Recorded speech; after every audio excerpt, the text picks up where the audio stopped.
ঢাকা দক্ষিণ সিটি কর্পোরেশনের নগর প্লাজার দখলদারিত্ব ও চাঁদাবাজির জন্য সবসময় সমালোচনার শীর্ষে রয়েছে। সরকার পরিবর্তনের সঙ্গে সঙ্গে নিজেদের লেবাস পাল্টে ক্ষমতাসীন দলের ছত্রছায়ায় নিজেদের মতো করে মালিক সমিতি বসিয়ে মার্কেট পরিচালনার নামে ফুটপাত দখল সহ সকল প্রকার ইজারা বাণিজ্য পরিচালনা করে। তবে মার্কেট কমিটির সভাপতি বিদেশে অবস্থান করায় তার সঙ্গে মুঠোফোনে যোগাযোগ করা হলে তিনি জানান, সাহেব খোকনের ব্যাপারেও মামলা, এসব টাকা এরা জোর জবরদস্তি গিয়া বহিরাগত আইনা ডিস্টার্ব করার পরে আমি এদেরকে আমার পকেটের টাকা দিয়ে, আমার বিজনেসের টাকা দিয়ে এদেরকে আমি সরাই রাখছি।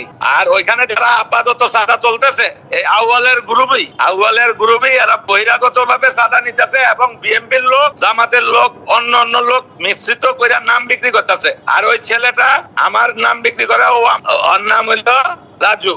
এদিকে নগর প্লাজার মার্কেট সমিতি অফিসের মার্কেট পরিচালনার বিষয়ে জানতে চাইলে তারা জানান, বর্তমানে এই মার্কেটের নেতৃত্বে রয়েছেন সাবেক কাউন্সিলরের অনুসারী মোশাররফ হোসেন রাজু। আমিনা ইসলাম, আজকের সংবাদ।